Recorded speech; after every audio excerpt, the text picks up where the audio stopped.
A continuación, vamos a hablar de la importancia de la medición de la calidad del agua, de los parámetros de calidad del agua y de la medición de caudales. Sí, la Federación, a través de la Comisión Nacional del Agua, es la encargada de regular la explotación, uso o aprovechamiento de las aguas nacionales, su distribución, control, así como la preservación de su cantidad, calidad, para lograr el desarrollo integral sustentable. Para preservar la calidad de las aguas nacionales es necesario controlar las descargas verificando que las sustancias vertidas no excedan los niveles permitidos por la NOM 001 ECOL 1996. Eso es lo más recomendable. Sin embargo, dudo mucho que el gobierno tenga alguna idea de cuántas son las descargas que se tienen por cada cuerpo de agua presente en México. Sí, entonces el detalle aquí pues es eso, aplicación de las normas, sí, verificación que se estén cumpliendo esas normas y pues de alguna forma apoyar a la gente o a las personas que estén destinando o virtiendo sus aguas residuales, por ejemplo, las domésticas, por falta en un cuerpo de agua, por falta de un drenaje o una descarga adecuada, apropiada a nivel municipal, ¿sí? Y eso, pues, sería algo muy caro para el gobierno. Entonces, bueno, para verificar hay que hacer muestreos, análisis, recorridos y ambos tienen que ser representativos y confiables. Solo cuando la muestra fue tomada, identificada, conservada y transportada adecuadamente, se podrá asegurar que los resultados son confiables. Es lo que les comentaba en el video anterior. El siguiente paso es la determinación de las sustancias en un laboratorio acreditado o inclusive utilizando equipos adecuados en campo. Sí, algunos se pueden medir en campo. El caudal, primero hay que medir el caudal y para esto se mide para poder preparar las muestras compuestas con el fin de representar el promedio de las variaciones de los contaminantes y obtener su concentración promedio, sí, ya que el caudal ayuda a disipar pues estos contaminantes y dependiendo del caudal, pues va a ser la disipación de estos contaminantes. A menor caudal, menor disipación, a mayor caudal, mayor disipación, o dilución, ¿no?, de los contaminantes. Determinando el caudal de la descarga y la concentración de contaminantes, se calcula la carga total, que es el resultado de multiplicar la concentración por el caudal. El efecto en el cuerpo receptor está más en función de la carga total que de la concentración, ¿sí? Por ejemplo, tenemos aquí un río, ¿sí?, que tiene un caudal de 8.5 metros cúbicos por segundo. Tenemos una DDO en ese caudal de 10 miligramos por litro, una temperatura de 20 grados centígrados y un oxígeno disuelto de 8.2 miligramos por litro. Y asimismo hay una descarga, ¿sí?, de un caudal de un metro cúbico por segundo con una DDO de 117 miligramos por litro y una temperatura de 25 grados centígrados, ¿sí? Un oxígeno disuelto de 0, ¿ok? Tenemos que el comportamiento del oxígeno disuelto en el río a partir de la descarga de agua residual, pues tenemos que aquí tenemos la distancia en kilómetros y tenemos el oxígeno disuelto, el cual va disminuyendo a medida que se acerca a la descarga y va aumentando nuevamente a medida que va alejándose de la descarga, ¿sí? El caudal real de la descarga fue de 1.55 metros cúbicos por segundo y las condiciones en el kilómetro 55 fue un oxígeno disuelto menor a 2 miligramos por litro. Si las condiciones en el kilómetro 135 pues es de 0 miligramos por litro, puesto que aquí se encuentra la descarga. ¿Sí? Entonces vamos a regresarnos, 135 fue más o menos por aquí, pues aquí se encuentra más o menos la descarga. Entonces, En el efecto, de la descarga está en función de los contaminantes presentes. Un caudal de una descarga, un caudal grande de una descarga contaminante, pues incrementa la concentración de contaminantes en esa parte de la descarga o en esa parte del cuerpo de agua donde se está recibiendo la descarga. Si las concentraciones se determinan directamente, la cantidad de materia vertida será mayor a medida que el caudal sea mayor, es lo que les comentaba. Esta situación es dañina para el cuerpo receptor y por ende para la salud pública, así que la medición del caudal de la descarga es tan importante como la medición de la concentración de los contaminantes. Tenemos el comportamiento del oxígeno disuelto en el río a partir de la descarga de agua residual, que es 1.55 metros cúbicos por segundo, y tenemos precisamente que en el kilómetro 135 aproximadamente, pues el oxígeno disuelto es nulo. ¿Sí? Entonces, ¿cuáles son los requisitos para el muestreo confiable? Los aspectos técnicos de un muestreo confiable son los siguientes: la determinación de un sitio representativo de la descarga, la precisión de la toma de muestras de la descarga. Fíjense bien, la determinación de un sitio representativo tiene que estar cerca de la descarga, obviamente, y debe ser un lugar fijo en donde se tengan que muestrar, donde se puedan muestrear todas, o donde se pueda realizar todo ese muestreo, ¿no? El uso de material equipo adecuado, siempre preservar la integridad y la preservación y transporte de las muestras, sí es lo más importante. En forma adicional a la forma de manejo de las muestras, la validez de la visita de inspección o verificación descansa en la documentación que soporta el muestreo. Es decir, aquí tenemos que manejar documentación para poder tomar nota de todos los detalles que deben de ser anotados y que posteriormente tienen que ser validados por el laboratorista. ¿Sí? A continuación vamos a ver algunos formatos. Tenemos un formato que es de control interno. Es un plan de muestreo. Aquí se muestra el plan de muestreo. Hay una lista de verificación de material de reactivos y equipos. Hay un formato de cadena de custodia de campo y un formato de los cálculos para preparar las muestras compuestas. Tenemos otro formato que son documentos con fines legales, que es el formato registro de campo para toma de muestra en visitas de inspección y o verificación, y formato de cadena de custodia en entrega y recepción de las muestras, ¿sí? Para poder realizar un muestreo confiable es necesario desarrollar un plan de muestreo, ¿sí? Es indispensable contar con la información sobre las características de la descarga, ¿sí? Más o menos qué características tiene la descarga y de dónde proviene, ya que esto puede ser una fuente de información, ¿no? Es un reporte como tal. Entonces, estos componentes permitirán elaborar una lista de verificación en la cual se incluya desde una pluma hasta el equipo necesario para efectuar la verificación o la inspección, y esto deberá contener objetivo, antecedentes, tipo de muestreo, control de calidad, ubicación y descripción del sitio de muestreo, medio de transporte, los participantes que se van a involucrar, un plan de seguridad a llevar por si ocurre algún accidente, una lista de verificación de materiales de reactivos y equipos para el muestreo. Entonces, vamos avanzando. Si es necesario, me regreso. Un plan de muestreo completo protege a los que toman las muestras contra errores y minimiza la posibilidad de invalidar los resultados obtenidos y que ustedes tengan que volver a regresar al mismo lugar del muestreo o al mismo lugar donde se realizó el muestreo por algún resultado o algo mal que hayan hecho a la hora de muestrear, ¿sí? Lo cual podría causar pues pérdida de tiempo, pérdida de recursos, etcétera, etcétera. Entonces es mejor seguir todas las indicaciones de forma correcta. Asegure llevar envases suficientes, incluyendo aquellos que son para los blancos de viaje y de campo y las muestras dobles. Hay que llevar lo necesario. Las determinaciones en campo requieren del uso de equipos tales como un potenciómetro, un termopar, termistor, conductímetro.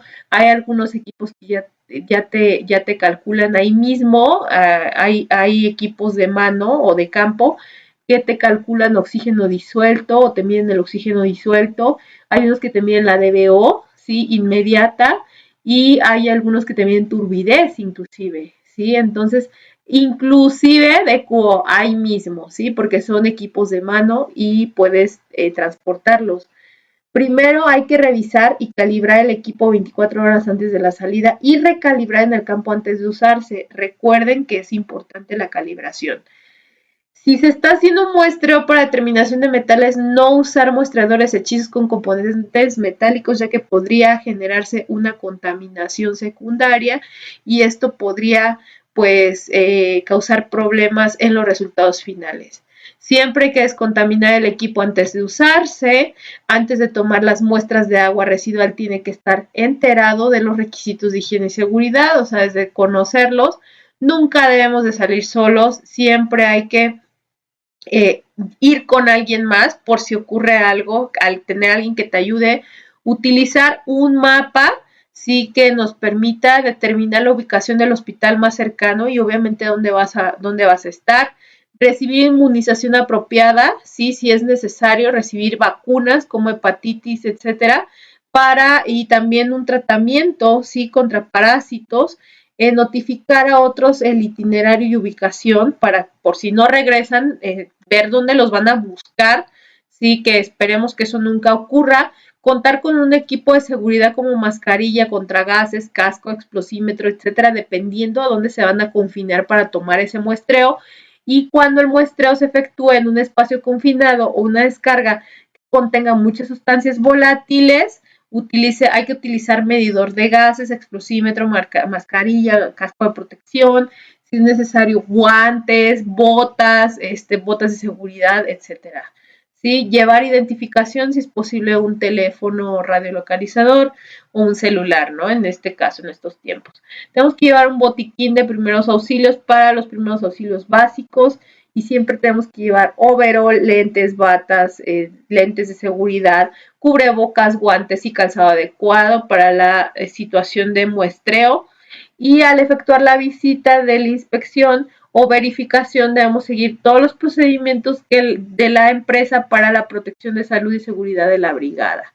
¿Sí? Entonces, tenemos por aquí algunos registros de cadena y custodia, sí, que son ya documentación. Sí, los muestreos en campos requieren documentación adecuada para el buen seguimiento de la muestra y es necesario que estos registros sean legibles, ya que son documentos oficiales y legales. Si tenemos un registro y cadena de custodia, una muestra es una evidencia física, por lo tanto debe de haber un control y vigilancia desde que se toma la descarga hasta que llega al laboratorio y se reporta el resultado.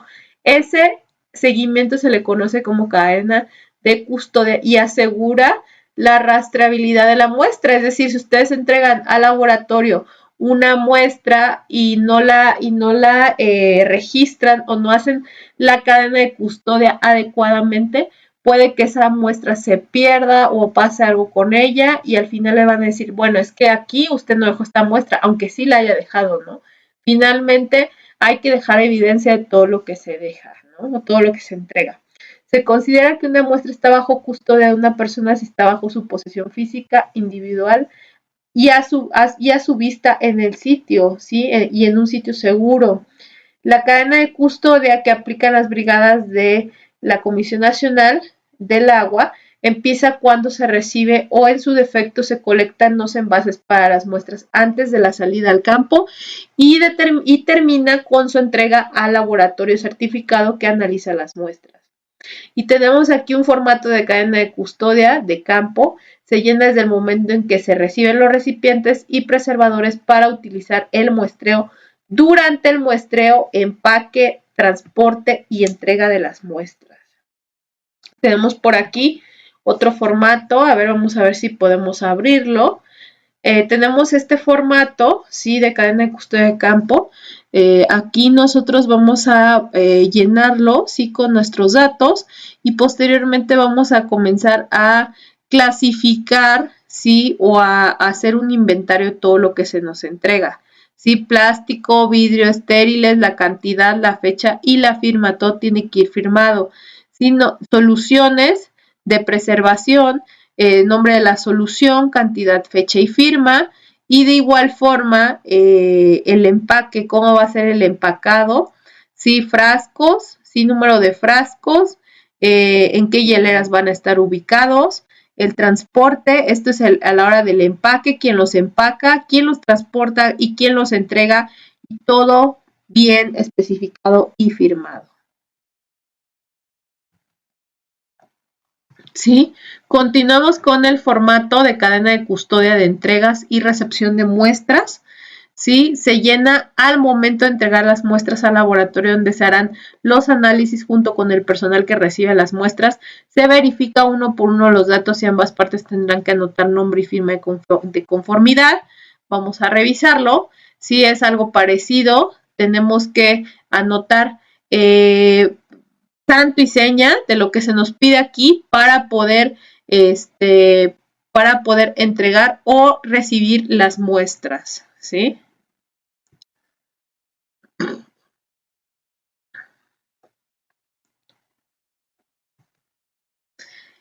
Tenemos que tener una bitácora, debemos de tener una bitácora de campo, donde se registre, sí, toda la información referente a las observaciones de campo y el muestreo a su alrededor, en su entorno.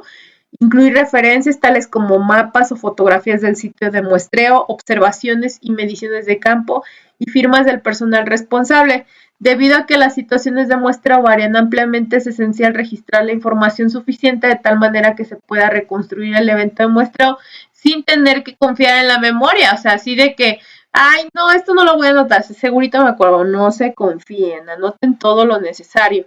Algunos de los datos anteriores se registran en el formato de registro de campo para toma de muestras en visitas de verificación, sin que este sea un sustituto de la bitácora de campo, sino más bien es un complemento, ¿sí? Entonces, veamos, este es el formato, sí, aquí podemos anotar santo y seña, olor, burbujas, el gasto, etcétera, todo bien estipulado, determinado y firmado para poder hacerlo de forma correcta. Estos formatos, por aquí les voy a dejar abajo la liga de donde los pueden encontrar, ¿ok? Para si los necesitan. Generalmente esto va cambiando, esto puede ir cambiando dependiendo disposiciones generales y la administración pueden ir cambiando los formatos, pero es más o menos lo que se requiere, ¿ok?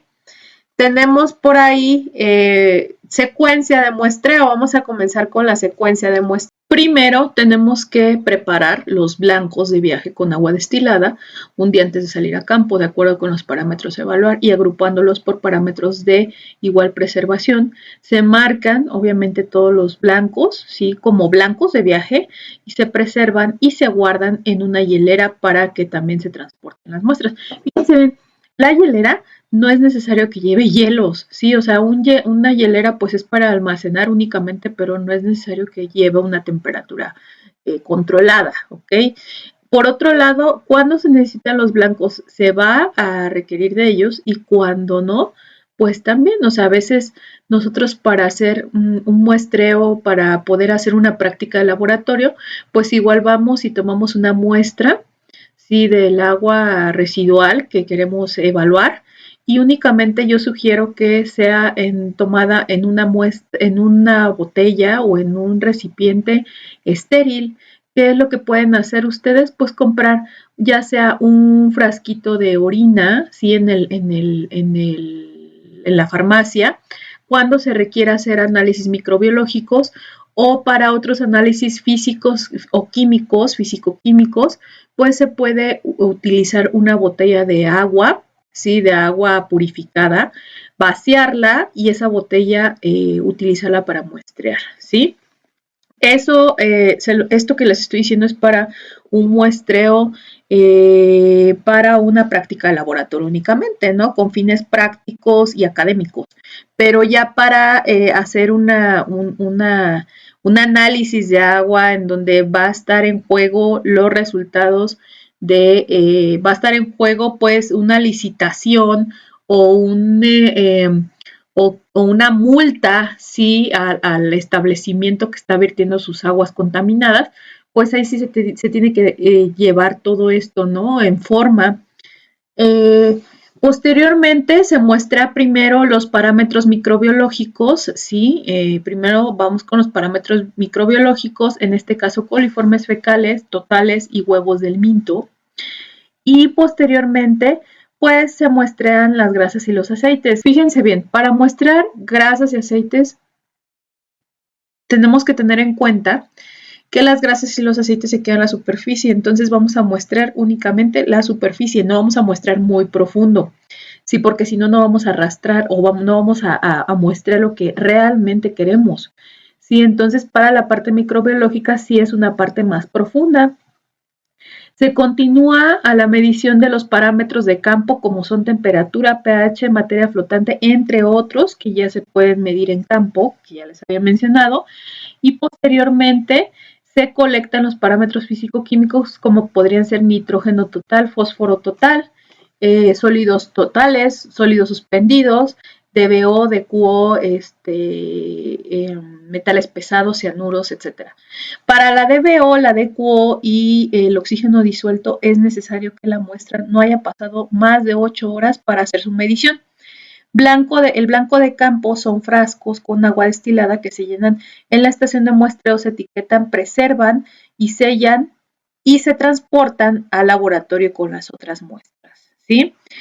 Y posteriormente, las muestras dobles, tenemos por aquí las muestras dobles que se colectan, ¿sí? A la vez que las muestras de calidad de agua y en sitios y hora que, que se crea que haya mayor contaminación. Es decir, hay ciertas horas del día en donde las descargas son más abundantes o hay descargas que en la noche, ¿no? O sea, generalmente las descargas son por la noche. Vean en las zonas industriales cómo sale vapor de las alcantarillas, ¿sí? Entonces, puede ser una referencia, ¿no? Hay que monitorear el sitio. Una muestra simple es la que se toma en el punto de descarga de manera continua en un día normal de operación que refleja cualitativa y cuantitativamente los procesos más representativos de las actividades que se generan en la descarga.